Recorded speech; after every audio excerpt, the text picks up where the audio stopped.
Bismillahirrahmanirrahim. Alhamdulillah, wassalatu wassalamu ala Rasulillah wa ala alihi wa sahbihi wa mawala wa ba'd. Jamaah sekalian yang dimuliakan oleh Allah Azza wa Jalla, kita melanjutkan kembali pembahasan kitab Syarah Ushul Sunnah karya Imam Ahmad bin Hanbal rahimahullah ta'ala.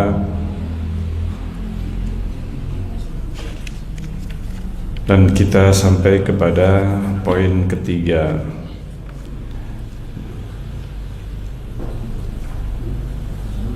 yaitu watarkul bid'ah, meninggalkan bid'ah. Al-Imam Ahmad bin Hanbal rahimahullah ta'ala menyebutkan prinsip yang paling penting di dalam usul sunnah ini, prinsip-prinsip dasar-dasar sunnah, pokok-pokok sunnah, at-tamassuk bima kana alaihi ashabu Rasulillah sallallahu alaihi wasallam wal iktida'u bihim wa tarkul bid'ah. Yang ini sebenarnya kalimat yang singkat,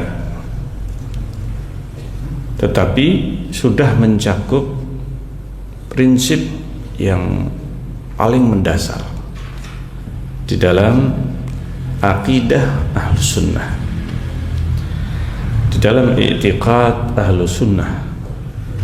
Karena ini pembahasan pokok-pokok agama dan yang paling mendasar yaitu akidah, yaitu berpegang teguh dengan akidah para sahabat, akidah para salaf, para sahabat Rasulullah sallallahu alaihi wasallam, dan meneladani mereka, meneladani dalam menjalankan agama ini.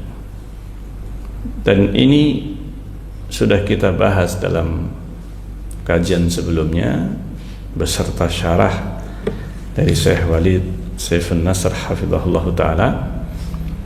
Nah, kita masuk pada prinsip yang disebutkan oleh Imam Ahmad secara terangkai dalam satu kalimat, yaitu yang ketiga disebutkan di sini, diberi poin oleh Syekh Al-Albani rahimahullah ta'ala,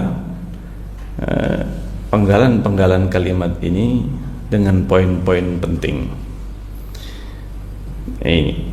yaitu tarkul bid'ah, meninggalkan bid'ah. Ini redaksi dari apa yang disebutkan Imam Ahmad bin Hanbal rahimahullah ta'ala. Ini prinsip akidah, bukan hanya akidah saja, tapi juga prinsip dalam agama Islam. Dan yang terpenting ini masalah akidah, i'tiqad. Karena dalam masalah i'tiqad pun justru di sini ialah yang paling berbahaya, apabila dalam akidah ini muncul bid'ah dalam akidah. Ini berbahaya. Sesuatu yang belum pernah diajarkan Rasulullah kepada sahabat, demikian juga para sahabat tidak pernah mengatakan dalam masalah akidah dan yang lainnya, sesuatu yang menyelisihi, menyimpang dari ajaran Rasulullah SAW. Maka i'tiqad, keyakinan bid'ah ini sudah bermunculan, sebagaimana sudah kita contohkan dalam pembahasan sebelumnya. Bid'ah yang muncul di dalam agama ini, di umat ini yang pertama kali muncul justru sebenarnya bid'ah i'tiqadiyah, bid'ah dalam hal keyakinan. Karena dengan keyakinan bid'ah ini ini yang melahirkan berbagai cabang bid'ah, termasuk bid'ah amaliyah. Karena bid'ah itu bisa melahirkan bid'ah yang lain. Bid'ah dalam i'tiqad itu bisa melahirkan berbagai macam bid'ah dalam akidah, dalam i'tiqad dan yang lainnya. Maka prinsip yang paling mendasar di dalam agama ini yang disebutkan oleh Imam Ahmad bin Hanbal, dan ini adalah ringkasan dan kesimpulan dari akidah para salaf, akidah para sahabat radhiyallahu anhum, yaitu meninggalkan bid'ah. Disebutkan di dalam Al-Quran, kita membaca syarah dari Syekh Walid hafizahullah ta'ala. Beliau mengatakan liqaulihi ta'ala, ini berdasarkan prinsip ini, meninggalkan bid'ah. Ini sudah Allah sebutkan di dalam Al-Quran. Ittabi'u, kata Allah dalam surat Al-A'raf ayat 3, ittabi'u ma unzila ilaikum mir rabbikum. Ikutilah, ikuti,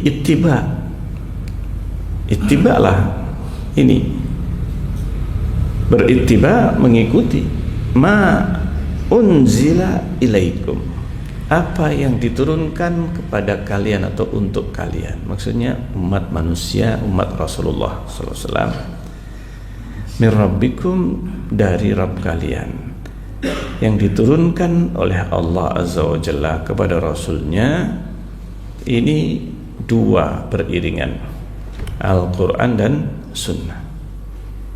Ini yang diturunkan, bukan hanya Al-Quran saja, karena Rasulullah SAW diberi oleh Allah Al-Quran dan yang semisalnya bersamanya. Dan ini sangat penting prinsip ini, dan ini sebagai kaidah bagi kita sabda Rasulullah ini, dan banyak sekali hadis-hadis Rasulullah SAW yang merupakan kaidah di dalam akidah, dalam fikih, dalam segala permasalahan agama ini yang difahami oleh para salaf soleh. Nah, ini yaitu apa? Salah satunya utitul Quran wa mislahu ma'ah. Aku diberi Al-Quran dan yang semisalnya bersamanya. Ketika Rasulullah menyebutkan yang semisalnya bersamanya, berarti kedudukan sunnah. Apa yang bersama Al-Quran? Sunnah, yaitu apa saja yang dinukil dari Nabi SAW, yang dinukil, baik itu ucapan Rasulullah, perkataannya, kemudian perbuatan, yang ketiga persetujuan, dan yang keempat sifat karakter Rasulullah SAW, akhlak. Bahkan di antara sunnah yang dinukil dari Rasulullah juga bahkan sifat fisiknya Rasulullah disebutkan secara lengkap, dari mulai ujung surban sampai ujung sandal. Nah, ini bukan hanya tubuhnya saja, tapi juga apa? Pakaiannya, sorbannya Rasulullah SAW. Nah, kemudian sampai sandalnya Rasulullah disebutkan oleh para sahabat secara estafet, pakai sanad, dan sanadnya diteliti oleh para ulama. Bahkan disusun kitab yang disusun para ulama menyebutkan para perawi, biografinya. Ini pembahasan tentang masing-masing perawi. Ini dibahas, dikritisi satu persatu para perawi hadis, sehingga tidak ada yang bisa selamat. Seorang pendusta mesti bakal apa? Ketahuan. Dan bahkan para ulama juga menyusun secara khusus para perawi yang pendusta, para perawi pendusta dan yang tertuduh berdusta atau yang lemah atau sangat lemah, maka dicatat dan dibukukan. Ini ada kitab-kitab as-siqat, kitab yang judulnya siqat, orang-orang yang bisa dipercaya. Ada kitab yang khusus menyebutkan atau mencatat ini detail ad-du'afa wal matrukin, para orang-orang yang dhaif, orang-orang yang ditinggalkan, ini para kadzabun, para pendusta. Ini lengkap para ulama. Masya Allah. Hanya saja kitab-kitab seperti ini kemungkinan nggak ada terjemahannya. Ini kitab apa? Biografi atau para perawi, kecuali yang mungkin dalam bentuk bukan pembicaraan secara khusus orang-orang yang lemah, tapi yang siqah, yang bisa dipercaya, seperti Syiar A'lamin Nubala. Ini ada ringkasannya, ada terjemahannya, tapi sangat jarang. Ini sangat jarang yang seperti ini. Nah, dari sini kita bisa mengetahui bahwa Allah Subhanahu wa taala menjaga agama ini bukan Al-Qur'annya saja yang dijaga. Ini karena Rasulullah SAW sudah menyebutkan bahwa kedua wahyu yang diturunkan kepada beliau enggak akan berpisah keduanya. Kata Rasulullah, walan yatafarraqa, Al-Quran dan Sunnah ini tidak bakal berpisah. Kalau namanya enggak berpisah, ini hatta yarida alayal haud, kata Rasulullah. Sampai kapan? Sampai keduanya didatangkan lagi kembali di telaga Rasulullah, di padang mahsyar. Di padang mahsyar didatangkan kembali kepada Rasulullah SAW. Artinya keduanya utuh, nggak bisa dipisahkan. Sehingga di dunia ini ketika Al-Quran dijaga oleh Allah, maka berarti konsekuensinya yang mengiringi Al-Quran juga dijaga oleh Allah, dijaga. Dan subhanallah, bentuk penjagaan Allah ini luar biasa. Ada sanadnya, dan masing-masing perawi dalam sanad ada biografinya atau ada pembahasan tersendiri masing-masing perawi, dan ada ilmu yang mempelajari bagaimana menentukan, nah ini menilai suatu hadis dari sanad ini dan dibandingkan dengan sanad yang lainnya, dan ditemukan oleh para ulama kejanggalan, kelemahan satu hadis. Ketika dikumpulkan sanad-sanad hadis-hadis ini, sampai bisa dilihat, oh ini lemah, ini menyelisihi riwayatnya, ini lebih kuat. Sehingga para perawi pun ada tingkatannya. Kalau riwayat mereka itu bertentangan antara satu dengan yang lain, apa bisa dia dirojihkan antara riwayat satu perawi dengan yang lain ini ataukah tidak? Kalau tidak bisa, maka bisa jadi ini menunjukkan kegonjangan hadis ini.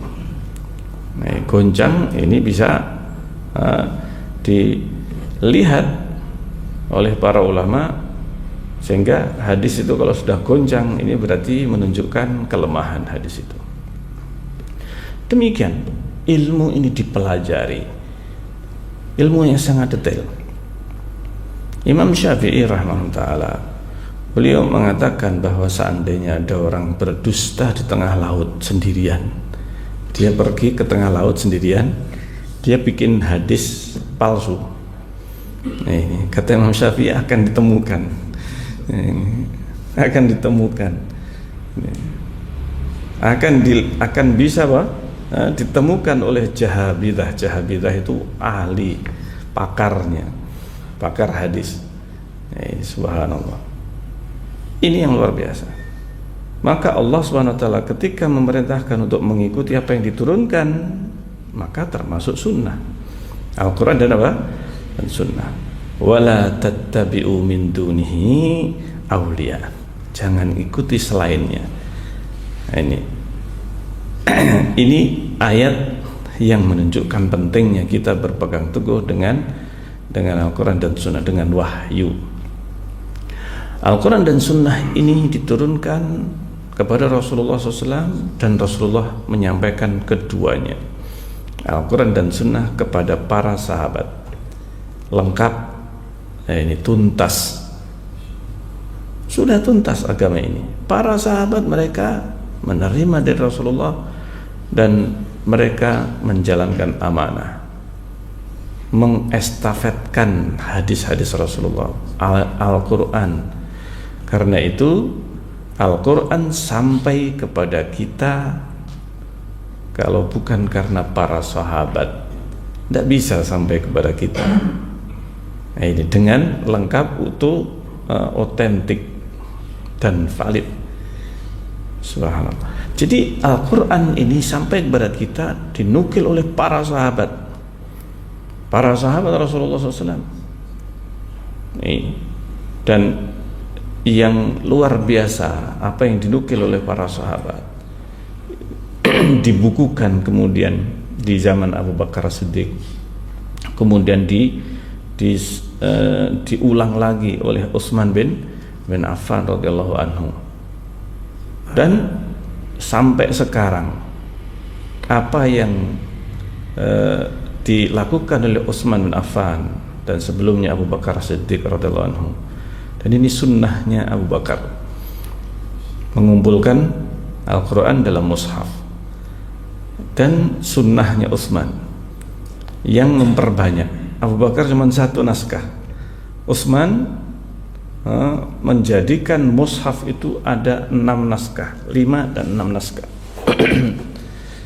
dan disebarkan masing-masing wilayah yang telah dikuasai oleh Islam dan kaum muslimin. Dikirimkan 1 naskah beserta pengajarnya,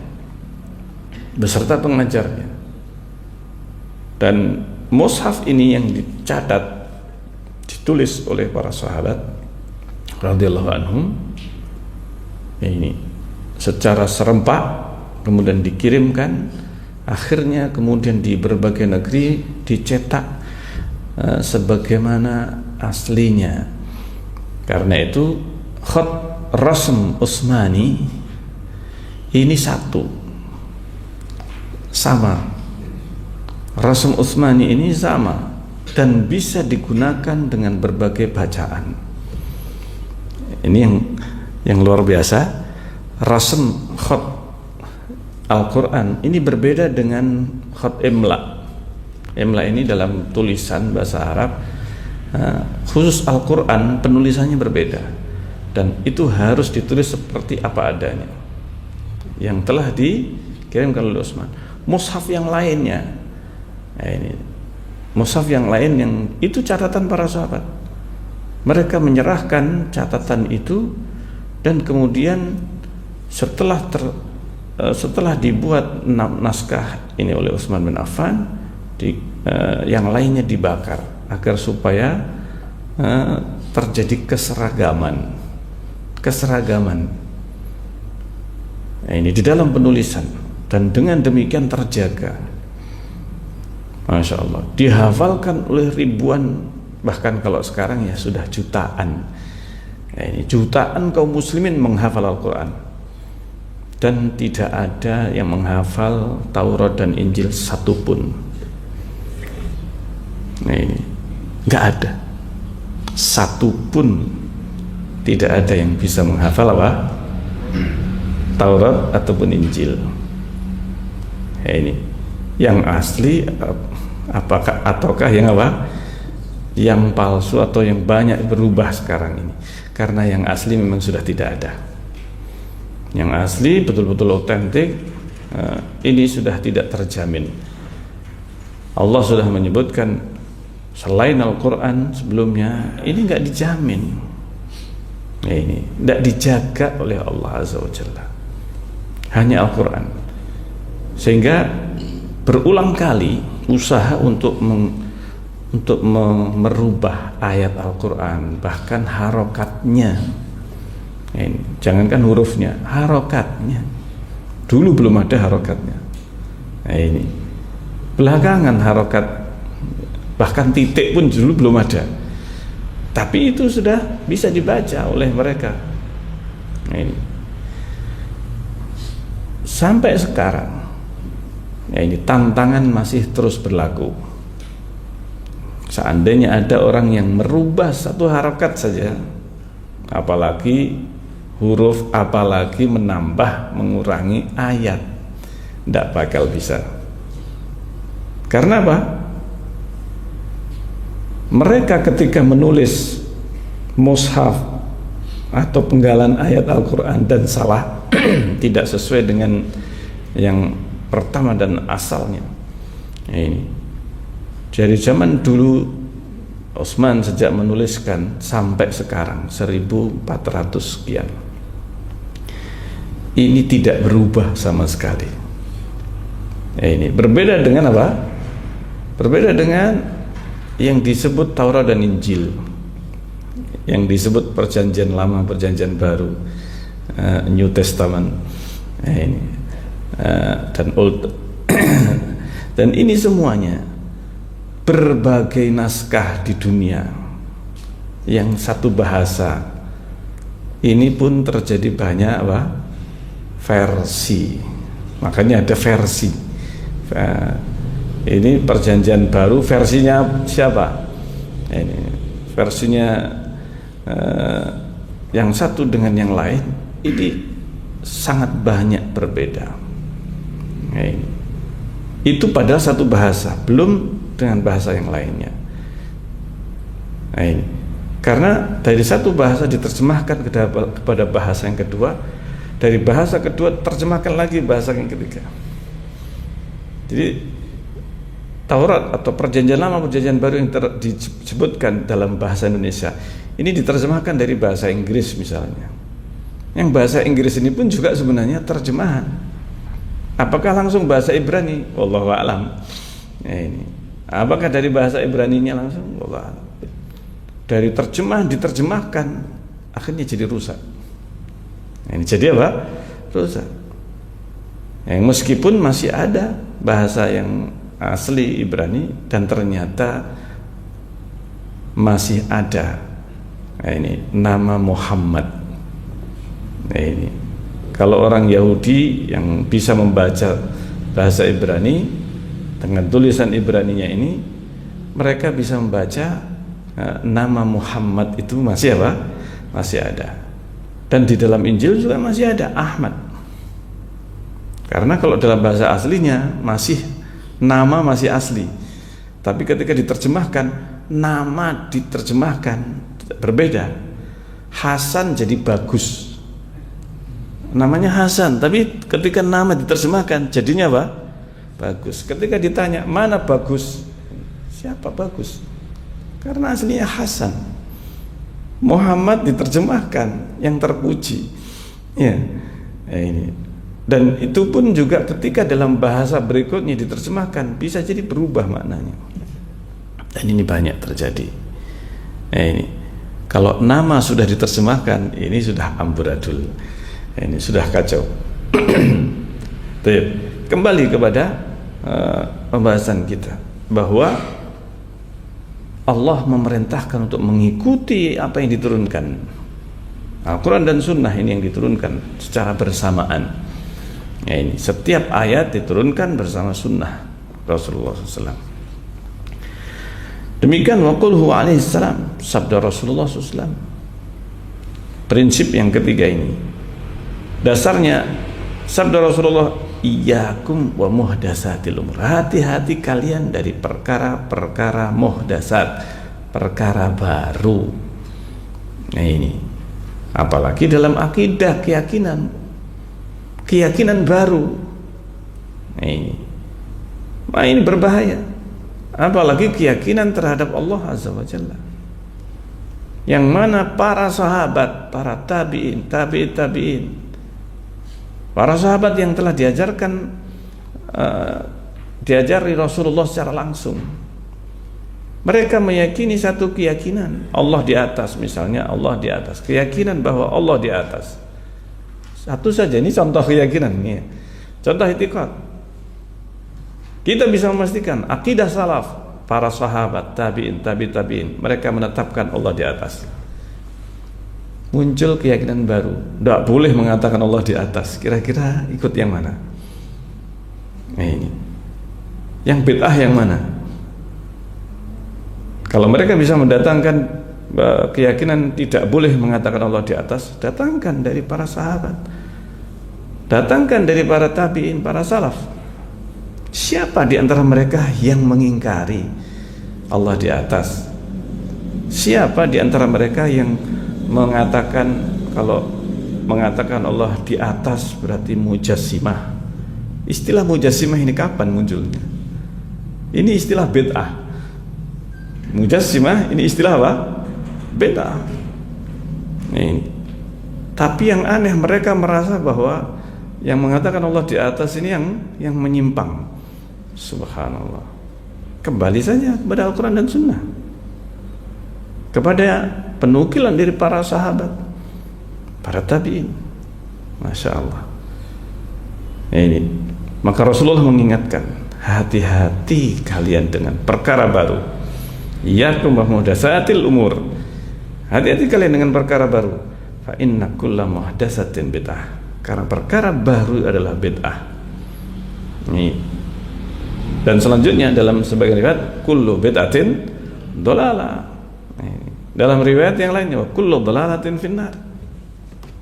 Semua kesesatan ada di neraka. Ini. Nah, ini yang sudah disebutkan dalam hadis sebelumnya, dalam hadis Irbad bin Sariyah yang sudah kita bahas dalam pembahasan sebelumnya.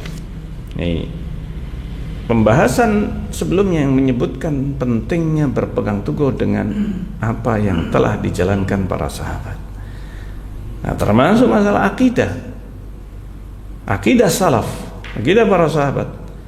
Maka ahlu sunnah, dalam hal ini maksudnya salafiyun, ini prinsipnya salafiyun jelas dalam apa saja yang berkaitan dengan agama ini, urusan agama ini, maka dikembalikan kepada pemahaman salaf. Siapa salaf? Rasulullah, para sahabat, tabi'in, tabi'in. Sudah, patokannya ini. Imam Ahmad mengerucutkan para sahabat sudah. Karena kalau sudah para sahabat, maka jelas semuanya para salaf. Keyakinan salaf, keyakinan sahabat.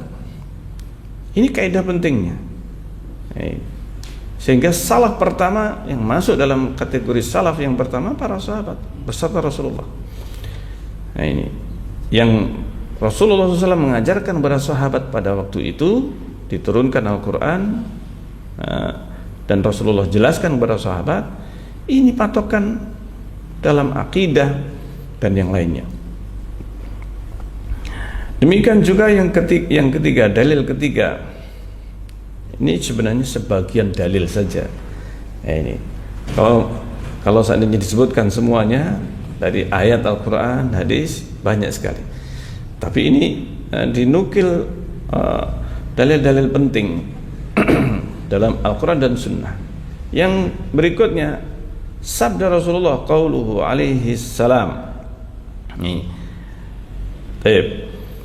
Man ahdasa fi amrina hadza, barang siapa yang mengada-adakan perkara baru fi amrina hadza, dalam urusan kami ini. Apa urusan? Agama. Fi amrina hadza, barang siapa yang membuat perkara baru dalam agama, fi amrina hadza, ini ma laisa minhu, yang tidak ada darinya, dari agama ini. Malaysa minhu, yang tidak termasuk darinya, ini yang tidak ada sumbernya, dasarnya dari Rasulullah, para sahabat, fahuwa raddun, maka dia tertolak.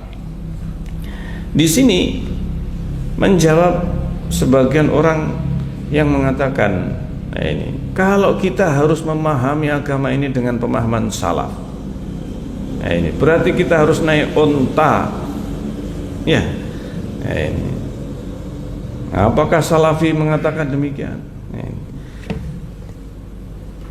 Kemudian apa lagi? Nggak boleh pakai mic, ini dan sebagainya. Ini kebodohan dalam membeda. Rasulullah mengatakan fi amrina hadza, dalam urusan apa? Agama.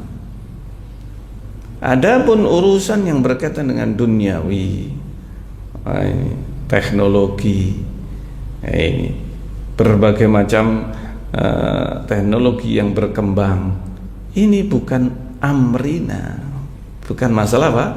Amrina hadza. Ini Rasulullah juga sudah menyebutkan kaidahnya. Apa yang dikatakan Rasulullah? Ketika para sahabat mereka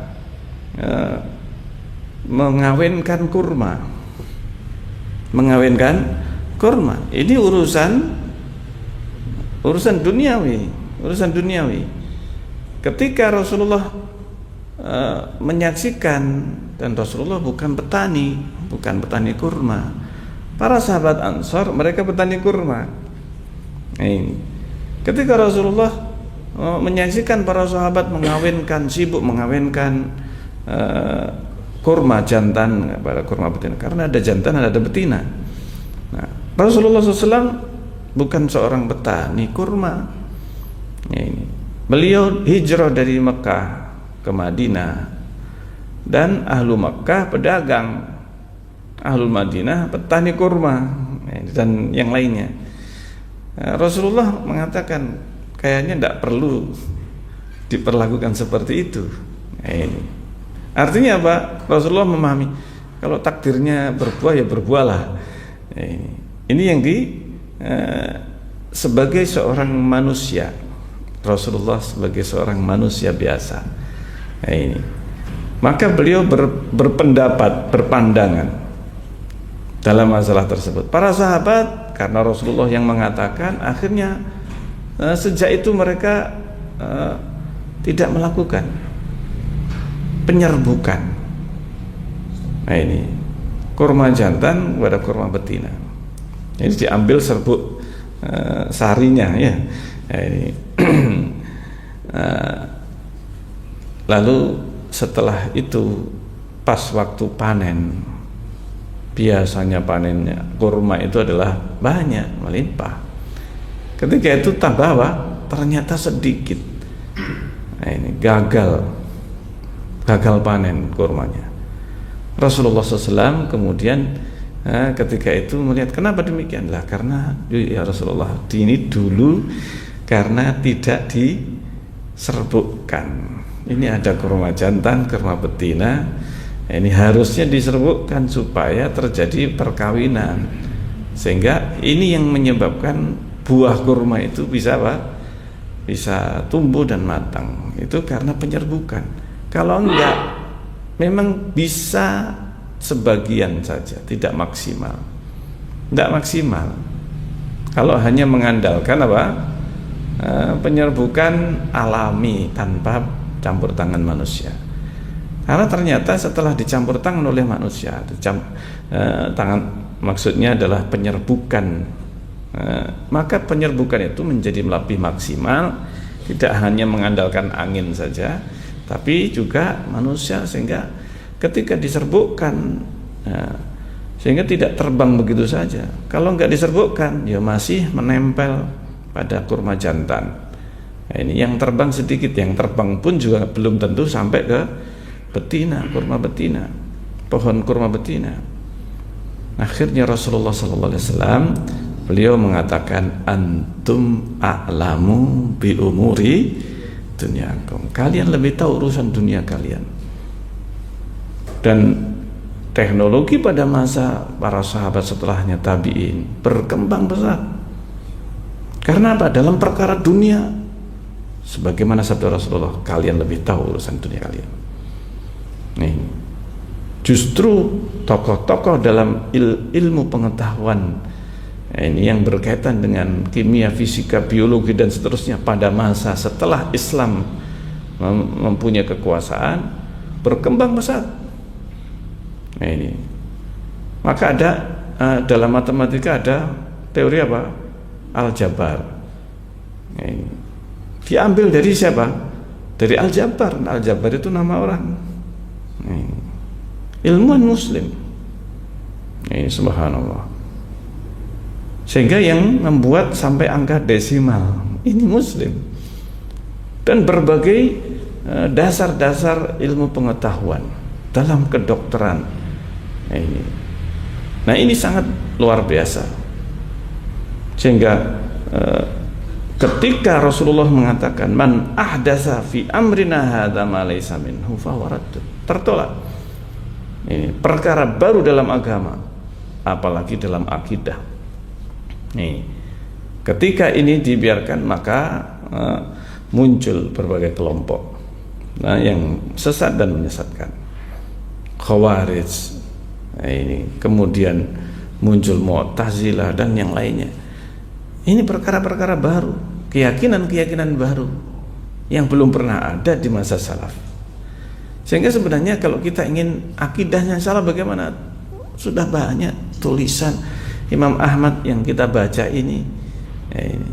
Ini kitab akidah. Kenapa kita tidak kita tidak mempelajari akidah dari para salaf? Qala Ibnu Mas'ud, kemudian yang disebutkan Ibnu Mas'ud mengatakan radhiyallahu anhu. Ini dari perkataan sahabat. Iyyakum wat tabaddu. Hati-hati kalian dengan tabaddu. Tabaddu itu perkara itu muhdas. Membikin-bikin perkara apa? Bid'ah, itu tabaddu. Wat tanattu, dan memaksakan diri. Akhirnya berlebihan, hulu. Wat ta'ammuq, berdalam-dalam, maksudnya mendalami sesuatu yang bukan ranahnya. Akal tidak akan mampu untuk mendalami permasalahan gaib. Ketika seseorang menggunakan akalnya mendalami, menyelami perkara gaib yang tidak ada informasinya, ini dari Al-Quran dan Sunnah, maka dia akan mendatangkan perkara baru. Ini ta'ammuk. Ini berdalam-dalam, menyelami perkara yang bukan bagiannya, yang tidak akan mampu akal, bukan bagian akal untuk memasuki ranah tersebut. Ini ta'ammuk. Maka akan apa? Tersesat. Seperti apa? Amalan-amalan yang tidak ada tuntunannya. Ini termasuk ta'ammuk yang diwajibkan oleh Allah. Ittabi'u, ikuti saja yang diturunkan oleh Allah dan Rasulnya, itu sudah lengkap. Yang dituntunkan Rasulullah SAW seandainya diamalkan semuanya, itu sudah sempurna. Seorang nggak akan sempat mengamalkan selain sunnah Rasulullah. Kalau dia pengen menjalankan semuanya, bahkan nggak bisa orang menjalankan semuanya. Kalau dia berusaha menjalankan semuanya, orang itu tidak bakal sempat bikin perkara atau melakukan perkara bid'ah, amaliyah bid'ah, nggak akan mungkin. Ini orang yang mengamalkan bid'ah itu dia mesti akan meninggalkan sunnah. Mesti. Semakin banyak bid'ah yang dilakukan, semakin banyak sunnah yang ditinggalkan. Itu sudah konsekuensi. Nih. Maka kata Ibnu Mas'ud, sahabat Rasulullah, hati-hati dengan perkara baru. Wa alaikum bil atik, kalian cukup dengan yang atik. Atik itu yang kuno atau yang sudah lama, yaitu yang sudah ada tuntunannya dari Rasulullah, dari Allah Subhanahu wa taala, Al-Quran dan Sunnah. Selesai. Sunnah Khulafaur Rasyidun. Itu yang disebut atik. Akhirnya jadi bahasa Indonesia antik. Atik artinya sudah lama. Kemudian berikutnya, dan ini hadisnya juga riwayat dari Ibnu Mas'ud, sanadnya sahih. Nih, karena itu asar pun juga ada penilaiannya. Ini sanadnya sahih asarnya ini.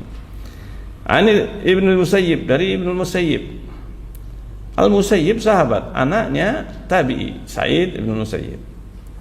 Annahu ra'a rajulan yusalli ba'da tulu'il fajri aksar min rakatain. Ini ada seorang di masjid ini, seseorang sholat setelah terbit fajar yaitu masuk adzan, sudah adzan subuh, lebih banyak dari 2 rakaat.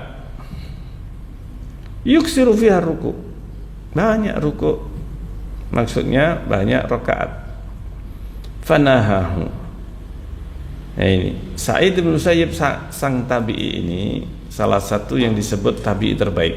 Sa'id bin Musayyib salah satu, meskipun bukan yang terbaik satu-satunya, tidak. Nah ini bisa dikatakan salah satu terbaik, salah satu tabi'i yang terbaik. Sa'id bin Musayyib melihatnya tadi dan kemudian mengingkari, melarang, jangan lakukan lebih dari 2 rakaat. Ini maksudnya, jangan kamu lakukan terlalu banyak. Sholat sebelum subuh ini cuma 2 rakaat saja sunnahnya.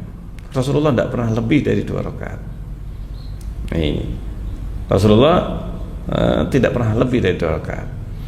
Faqala ya Aba Muhammad, maka orang tadi mengatakan, membantah, ya Aba Muhammad, wahai Abu Muhammad. Ini Sa'id bin Musayyib, Abu Muhammad, yu'adzibunillahu ala shalah, masa apakah Allah itu akan mengadabku karena sholat, karena saya memperbanyak sholat? Sama sini ya, mau saya diadab karena sholat? Ini penting, ini salah satu kaidah yang disebutkan, bisa diambil dari hadis atau asar Sa'id bin Musayyib ini. Ini pertanyaan orang ini, masa saya diadab oleh Allah karena sholat? Maksudnya banyak sholat ya. Nah, ini banyak, misalkan banyak sholat, banyak berpuasa, ada puasa muteh ya, puasa macam-macam, puasa ngerawat, puasa-puasa baru maksudnya ya, yang nggak ada tuntunannya, puasa ngerawat, puasa muteh, puasa apa lagi, ini macam-macam, ngeblem. Nah kata orang ini, masa saya diadab karena sholat, karena amal soleh, ini zikir, masa diadab karena zikir, dan seterusnya, silahkan sebutkan. Maka dijawab oleh Sa'id bin Musayyib, dan ini menjadi salah satu kaidah yang bisa diambil dari para salaf. Lah, enggak, kamu enggak diadab karena apa? Sholat. Walakin, tetapi yu'adzibuka ala khilafis sunnah, bisa jadi Allah mengadabmu karena menyelisihi sunnah. Luar biasa, karena menyelisih apa? Sunnah.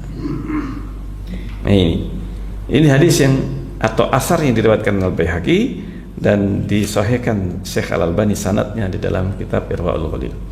Asar pun juga ada apa? Sanadnya. Ini asar ada sanadnya. Nah, ini yang diriwayatkan Al-Baihaqi. Jadi Al-Baihaqi, para ulama, mereka tidak hanya menukil dengan sanad itu hadis dari Rasulullah saja, tapi mauquf, maqtu dari para tabi'i dan yang di bawahnya. Ini dengan sanad, bahkan dari Imam Syafi'i. Perkataan Imam Syafi'i ini sahih atau tidak? Ada penelitiannya. Makanya orang nggak bisa sembarangan menisbatkan ini Imam Ahmad begini, ini Imam Syafi'i begini. Ya, lihat dulu sanadnya. Nah, ini lihat dulu sanadnya. Nah, ini. Maka kalau sanadnya sahih baru dibahas. Tapi kalau nggak sahih, selesai sudah. Nah, ini nggak perlu digubris. Wong hadis saja dari Rasulullah saja. Nah, ini kalau nggak sahih, maka kita apa? Nggak bisa diterima. Nggak bisa dijadikan dasar. Nah, ini kalau memaksakan salafi kan mengikuti salaf katanya. Ini penukilan dari Imam Ahmad, dari Imam Syafi'i. Ini ada perkataan Imam Syafi'i. Oh, ini hadisnya lemah, sanadnya lemah. Selesai. Nggak bisa. Seandainya sahih, itu Imam Syafi'i, bukan dalil. Seandainya sahih dari Imam apa? Syafi'i.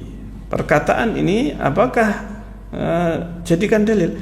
Salafi tidak pernah berdalil dengan para ulama. Para ulama dijadikan petunjuknya. yang disebut dalil Al-Quran dan apa? As-Sunnah. Baik. Ijma bisa jadi dalil, tapi ijma, penukilan ijma belum tentu sahih, karena terkadang dinukil itulah ijma, ternyata ditemukan ada khilaf. Kalau benar-benar ijma, Salafi menggunakan dalil, ijma dalil. Tapi jika penukilannya apa? Sahih, valid, disepakati, betul-betul disepakati para ulama. Karena Imam Ahmad bin Hanbal rahimahullah dan juga menukil dari para ulama yang lain, barang siapa yang menukil ijma maka dia telah dusta. Maksudnya apa? Ijma ini tidak sembarangan kita bisa menukil. Kalau ada orang ini senantiasa ini ijma, ini penukilan ini tidak sembarangan, tidak seenak perutnya orang menukil ini ijma. Ini bisa jadi betul Imam Nawawi menukil ijma, ternyata di antara yang ditemukan penukilan Imam Nawawi rahimahullah ketika mengatakan ini ijma, atau ajma'al ulama misalnya, ijma para ulama, ternyata Imam Nawawi itu banyak sering menukil ijma yang dimaksudkan ijma madhab Syafi'i. Ini hati-hati ya. Ini mereka ini ijma, Imam Nawawi mengatakan ini ijma. Oh iya betul, Imam Nawawi mengatakan ijma, tapi maksud Imam Syafi'i ijma madhab apa? Syafi'i.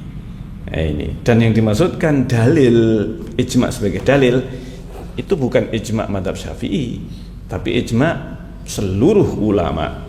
Ijma seluruh apa? Ulama, bukan hanya madhab ulama Syafi'i saja. Baik, masya Allah.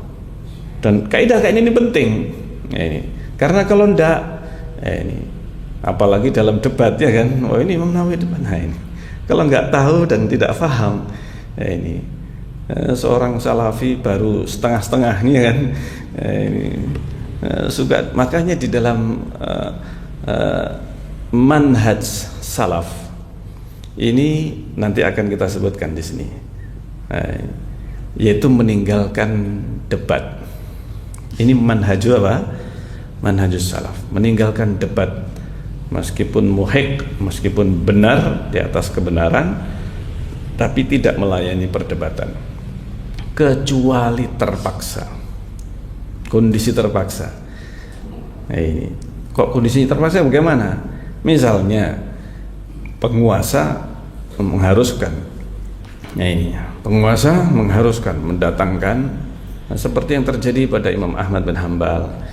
Ini ketika di zaman itu berkuasa atau dekat dengan penguasa Mu'tazilah, maka Imam Ahmad terpaksa harus ditangkap, dikeluarkan dari penjara, didatangkan untuk melayani perdebatan.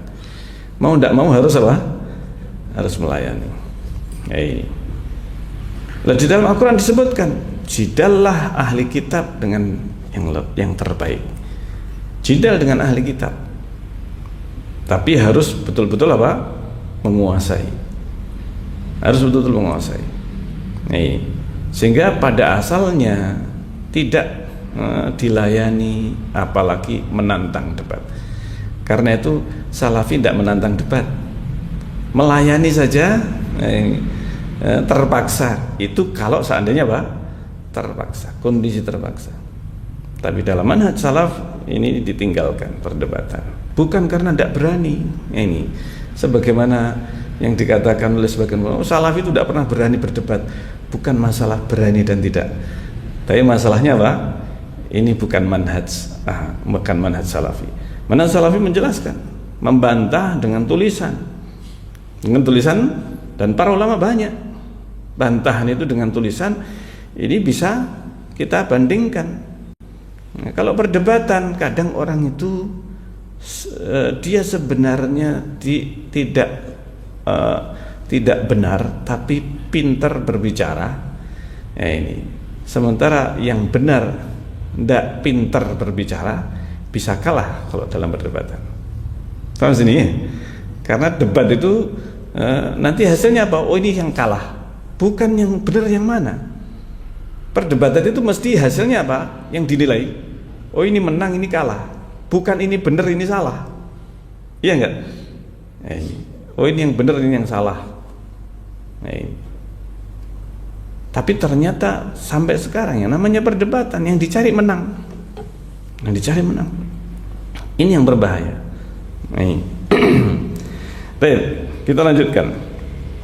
Qala Imam Al-Hasan bin Ali Al-Barbahari. Imam Hasan bin Ali Al-Barbahari mengatakan, ini disebutkan tak ini adalah tahun wafatnya. Artinya tahun wafatnya tahun 329. Ini termasuk ulama yang udama. Nah, meskipun sudah setelah 3 generasi pertama. Kata beliau, ihdar min sigharil muhdath. Hati-hati dengan bid'ah kecil. Bid'ah kecil itu apa? Bid'ah kecil itu seperti bid'ah yang sifatnya amaliyah. Zikir berjamaah. Ini pakai hitungan apa? Biji-bijian. Ini yang seperti yang sudah kita sebutkan kisahnya, ya kan? Kisahnya Ibnu Mas'ud radhiyallahu anhu ketika ada orang kelompok yang mereka berzikir di satu masjid atau satu musholla lah mungkin. Nah ini yang mereka menghitung zikirnya itu dipimpin seorang, sabbihu mi'ah, tasbih 100 kali. Nah ini ya, ada yang memimpin. Kemudian mereka pakai biji-bijian supaya konsentrasi zikir, enggak konsentrasi ngitung. Nah itu alasannya. Ada saja namanya bid'ah itu, ada saja alasannya. Nah ini sehingga konsentrasi zikir diingkari. Maka ini bid'ah langsung diingkari oleh Ibnu Mas'ud. Nih, hati-hati kata Ibnu Mas'ud, ini meskipun kelihatannya sepele zikir, kelihatannya bagus-bagus saja. Abu Musa Al-Asy'ari radhiyallahu anhu sahabat, tapi dalam hal keilmuan mengakui Ibnu Mas'ud ini lebih apa? Lebih dekat dengan Rasulullah. Lebih lama duduknya dengan Rasulullah, sehingga Abu Musa Al-Asy'ari menunggu keputusan Ibnu Mas'ud.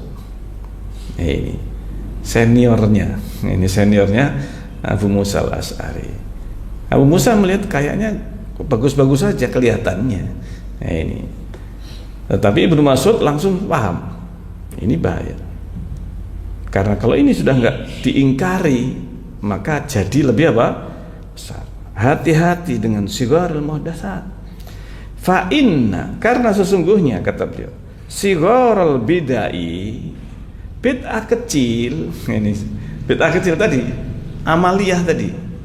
Nah, ini ketika dibiarkan ta'udu hatta tasira kibaran, dia kecil-kecil sedikit-sedikit dilakukan terus sampai misalkan banyak yang ikut serta. Lama kelamaan ini menjadi sesuatu yang dianggap ini yang asli, ini yang betul. Yang mengingkari berarti apa? Ini yang sesat, yang ini Wahabi ini ya. Ini. Nah, akhirnya apa? Bid'ah yang kecil ini kelihatan menjadi sesuatu yang benar. Satu yang benar. Ini bahkan bagian dari agama, bahkan ini harus dipertahankan. La haula wala quwwata illa billah. Ini terjadi. Maka kecil nanti awalnya, selama kelamaan jadi apa? Besar. Dan ini terjadi. Hadis Ibnu Mas'ud yang sudah disampaikan ketika halaqah tadi. Ini. Maka perawinya mengatakan, ra'aitu aksara haula yuta'inunana yauman nahrawan. Ini tabi'inya ini yang meriwayatkan hadis tersebut, kisah tersebut mengatakan, ra'aitu aksara haula, aku melihat mayoritas mereka yang ikut serta dalam halaqah bid'ah tadi. Halaqah zikir yang tidak pernah ada di zaman Rasulullah. Nah, ini mereka orang-orang yang memerangi kami di hari Nahrawan. Nahrawan sudah kita sebutkan, yaitu terjadinya perang penumpasan yang dilakukan Ali bin Abi Thalib terhadap kaum apa? Khawarij. itu Nahrawan. Mereka ternyata mayoritas ya, itu pesertanya alumni zikir tadi. Iya, alumni apa? Alumni zikir jamaah zikir tadi, yang berjamaah. Amaliyah, bid'ah kecil. Nah, ini bid'ah kecil. Tapi akhirnya Pak menjadi besar. Kenapa? Ternyata ketika ini bid'ah dibiarkan, difahami seakan-akan ini bagian dari agama, lama-kelamaan muncul bid'ah i'tiqadiyah ini, khawarij. Dan bid'ah khawarij ini bid'ah besar. Ini bid'ah besar, akidah. Sudah masuk kepada ranah apa? Akidah. Alhamdulillah. Nah, bid'ah yang tadi kecil sebenarnya dasarnya adalah bid'ah i'tiqad. Apa bid'ah i'tiqad? Bid'ah i'tiqad adalah yang dimaksudkan sumber dari bid'ah yang kecil-kecil, bid'ah amaliyah itu bid'ah i'tiqadiyah. Itu apa? Bahwa mereka memahami tidak mengapa membikin amaliyah meskipun tidak ada tuntunannya dari apa? Rasulullah. Ini keyakinan bolehnya membikin perkara agama, ibadah meskipun tidak ada tuntunannya dari siapa? Rasulullah. Tidak harus ini. Keyakinan ini yang membentuk bid'ah amaliyah tadi. Bid'ah amaliyah ini lama-kelamaan ini tambah besar. Karena pada dasarnya boleh membuat perkara baru dalam agama ini, sehingga apa? Bikin akidah baru. Amaliyah nggak apa-apa. Nah ini muncul baru keyakinan baru. Dan inti dari bid'ah menyimpang, menyelisihi manhaj sahabat. Intinya itu mesti menyimpang dari apa? Manhaj sahabat. Ini bid'ah. Kalau mengikuti manhaj sahabat, tuntunan sahabat Rasulullah ini yang ada di zaman tabi ini, tidak akan terjadi bid'ah ini. Nah, disebutkan di sini, kadzalika kullu bid'atin. Demikian semua bid'ah. Disat fi hadil ummah. Yang diada-adakan di umat ini, karena awwaluha shaghiran. Awalnya itu kecil. Tadi bid'ah dzikir apa? Jamaah itu contohnya. Awwaluha shaghir. Nah ini. Tapi ini benihnya khawarij. Benihnya apa? Bid'ah khawarij. Benihnya bid'ah khawarij kecil. Dzikir jamaah. Tapi akhirnya mengkafirkan Ali, bahkan perang. Ini berani mencanangkan perang melawan Ali bin Abi Thalib radhiyallahu anhu. Bid'ah khawarij asalnya kecil. Nah ini awwaluha saghiran yushbihul haqqa, menyerupai kebenaran. Dzikir menyerupai kebenaran. Masa dzikir dosa? Masa sholat apa? Dosa? Ini faktor bidzalik, karena dianggap menyerupai syariat, yushbih syariat. Maka definisi bid'ah itu disebutkan oleh Imam Syatibi Asy-Syafi'i di dalam kitabnya Al-I'tisam. Beliau menyebutkan definisi bid'ah yaitu apa?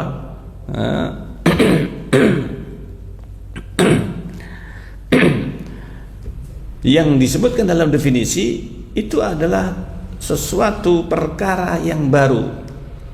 Nah ini menyerupai syariat. Menyerupai apa? Syariat. Ini definisi bid'ah, ada keserupaannya dengan syariat. Ini seperti dzikir berjamaah tadi, faktor bidzalika, sehingga terpesona. Nah ini dengan keserupaan itu, keserupaan dengan syariat, man dakhala fiha, yang masuk ke dalamnya, summa lam yastati, kemudian karena kok kelihatannya bagus menyerupai syariat, setelah itu tidak bisa keluar darinya, nggak bisa keluar dari bid'ah tersebut. wasarat dinan. Akhirnya menjadi seakan-akan agama yudanu bihi, yang diyakini kebenarannya, kebaikannya. Fakhalafas sirat, sehingga menyelisihi jalan yang benar, jalan yang lurus. Fakharaja minal Islam, keluar dari Islam, maksudnya ajarannya keluar dari ajaran Islam, keluar dari ajaran Islam. Fandur rahimakallah, lihat, semoga Allah merahmatimu. Kullu man sami'ta kalamahu, semua orang yang engkau dengar kalamahu, kalimatnya, min ahli zamanika, yang ada di zamanmu, orang-orang yang ada di zamanmu, ucapan mereka, khosatan secara khusus, fala tak jalan, jangan tergesa-gesa. Maksudnya jangan tergesa-gesa menerima, membenarkan.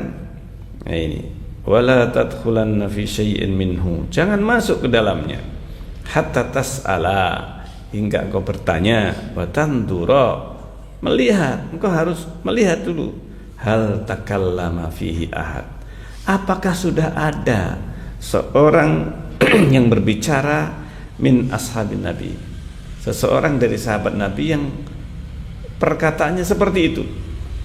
Nah, yang dijadikan patokan adalah sahabat Nabi. Apa ada sahabat yang berkata demikian? Nah, seperti halnya yang banyak sekarang itu kita dengar mujassimah. Ini, apa ada sahabat yang mengatakan demikian? Apa ada sahabat yang mengingkari kematian Allah? Apa ada sahabat yang mengatakan kalau nanti kita mengatakan demikian nanti menyerupakan Allah dengan makhluk? La haula wala quwwata illa billah. Patokannya sahabat. Jadi kalau berdebat dengan, terpaksa berdebat ini ya, dengan siapapun yang mereka menyampaikan baik itu keyakinan, amaliyah, ada nggak sahabat yang mendahului amal tersebut? Nah ini, kalau ada sahabat fulan, sahih enggak riwayatnya? Nah, ini, apakah sahih atau tidak? Nah, ini. Maka ini kaidah penting.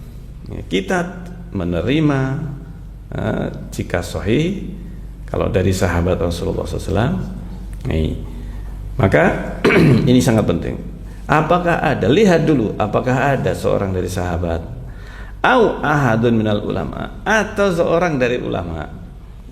Fa in asabta fihi asaran anhum, kalau engkau mendapati satu asar dari mereka, dari para ulama atau apalagi sahabat, fatamasak bihi, pegang teguh, berpegang teguh dengan sahabat ini. Wala tujawizhu li syai', jangan melampaui batas. Nah, ini sebatas apa yang disebutkan dari sahabat. Wala takhtar alaihi syai'an fatasquta finnar, jangan kamu takhtar alaihi, kamu memilih yang lain atasnya. Nah, ini fatasquta finnar, sehingga kamu terjatuh ke dalam api neraka. Subhanallah. Jadi yang bisa kita bahas, dan insya Allah akan kita lanjutkan masih dalam pembahasan poin ini, yaitu tarkul bidah, karena ini salah satu poin penting. Salah satu poin penting dalam kitab ini, dalam akidah, yaitu apa? Meninggalkan semua bid'ah, apalagi dalam akidah. Ini apalagi dalam akidah, ini bahaya. Baik, insyaallah kita akan lanjutkan dalam pembahasan yang berikutnya biidznillah taala, dan kita akhiri subhanakallahumma rabbana wa bihamdik asyhadu an la ilaha illa anta astaghfiruka wa atubu ilaik. Assalamualaikum warahmatullahi wabarakatuh.